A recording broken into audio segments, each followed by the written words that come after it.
भाई सीडीएस 1 2026 12 अप्रैल को इसका पेपर है। तो बच्चे काफी कंफ्यूज हैं कि लास्ट मोमेंट पे क्या करना चाहिए क्या नहीं करना चाहिए। चलो मैं आपको बताता हूं। देखो, चाहे आप आईएमए के लिए तैयारी कर रहे हो, चाहे आप ओटीए के लिए कर रहे हो, आपको कुछ चीजों को बेटा ध्यान रखना पड़ेगा, है ना। देखो, आपका ये जीके का पेपर तो कॉमन है ना। जीके के पेपर के लिए आपको करंट अफेयर्स अच्छे से रिवाइज कर लेनी है, ठीक है। और करंट अफेयर्स के अलावा, ठीक है, करंट अफेयर्स बेटा एक चीज पढ़ लेना, ठीक है। दूसरी चीज जो आपको ध्यान रखना है वो एनवायरनमेंट के ऊपर पूरा का पूरा अच्छे से पढ़ लेना है ना। इसके ऊपर मैंने अच्छे से वीडियोस बना रखे हैं, आप चाहो तो उसे देख सकते हो। साथ ही साथ आप अपने ज्योग्राफी और साइंस को स्ट्रॉन्ग कर लेना और पॉलिटी के क्वेश्चंस लगा लेना। अगर बेटा आप इतनी चीजों को करके जाते हो तो आप 60-70 क्वेश्चंस बहुत आराम से अटेम्प्ट कर लोगे। इसके अलावा हिस्ट्री हो गया, इकोनॉमिक्स हो गया और गवर्नमेंट स्कीम्स, है ना। याद रखिएगा, एनवायरनमेंट के साथ साथ आप गवर्नमेंट की स्कीम्स को भी पढ़िए। ये वो एरियाज हैं जहां पर आजकल यूपीएससी बहुत ज्यादा फोकस कर रहा है।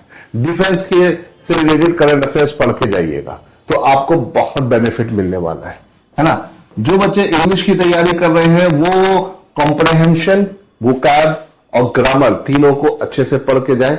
पेपर बहुत ही मिक्स फॉर्म में और कॉम्प्रहेंशन बेस ज्यादा बन रहा है, इसे याद रखिएगा।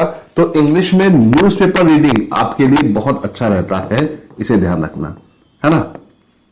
और मैथ्स तो सिर्फ वही बच्चे देंगे जो आईएमए जाना चाह रहे हैं। तो देखो, ये तो बात होगी कि भैया क्या कैसे करना है। अब देखो, लास्ट मोमेंट होता क्या है, आपको मॉक देने की जरूरत होती है। तो आपने जितना पढ़ रखा है उसको अच्छे से रिवाइज करना होता है। बेटा अगर आपने सीडीएस अच्छे से तैयारी करी है तो आपने नोट्स जरूर बनाए होंगे, तो बस उन्हीं नोट्स को अच्छे से रिवाइज करिए। कुछ नया लास्ट मोमेंट पे बिल्कुल मत पढ़िए, ठीक है, कि ऐसा मत करे ये मैंने नहीं पढ़ा ये पढ़ लेता हूं, ये सब मत करना, ठीक है। दूसरी चीज, आपको रेगुलर मॉक्स देने, प्रैक्टिस क्वेश्चंस लगाने, जहां से मिल जाए प्रैक्टिस क्वेश्चन लगाते रहिए और उसकी एक डेली की लिमिट सेट करिए।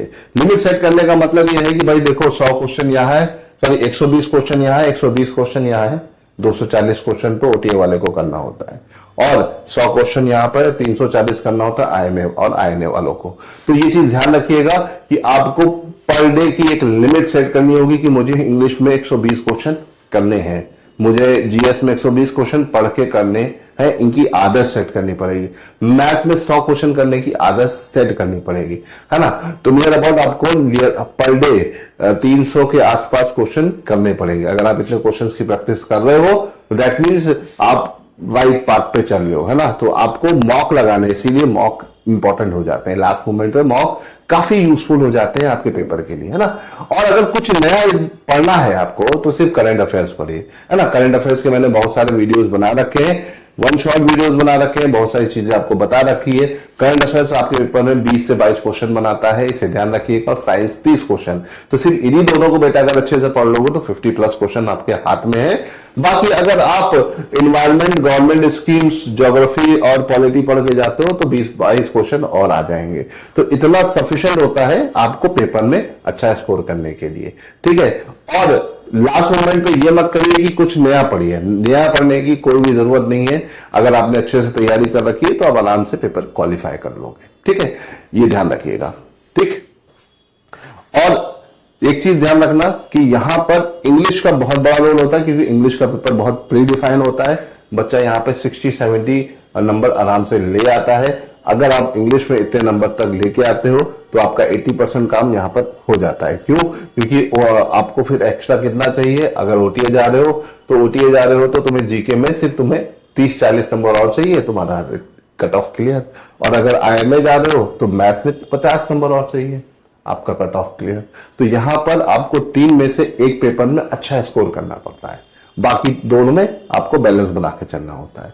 या अगर आप तीनों में बैलेंस बना के चल लोगे, तीनों में आप बराबर से नंबर लेके आ रहे हो, इक्वल प्रोपोर्शन में 60% के करीब, तो तब भी आपका हो जाएगा। तो कुछ आपको रणनीति इसी हिसाब से बनानी है। मैं आपको एक आइडिया दे रहा हूं, मैं ऐसा नहीं कह रहा हूं तुम इसी को फॉलो करो, क्योंकि हर किसी का level of thinking, level of absorbing सब अलग होता है। तो आपको अपने हिसाब से अपनी स्ट्रेटेजीज बनानी है। बट मैं आपको ये बता रहा हूं कि क्या ना करना है, क्या नहीं करना है, कुछ नया नहीं पढ़ना है। नए में अगर कुछ पढ़ना है तो सिर्फ और सिर्फ करंट अफेयर्स को ही अच्छे से पढ़ लेना, ठीक है। इसी तरह की और यूजफुल वीडियो पाने के लिए आप हमारे चैनल को सब्सक्राइब कर सकते हो। और हमारे CDS 2 2026 के न्यू बैचेस लॉन्च हो रहे हैं। जिन बच्चों को बैचेस चाहिए वो हमारे नीचे दिए हुए नंबर पर कॉल करके इन बैचेस को पा सकते हैं। जय हिंद।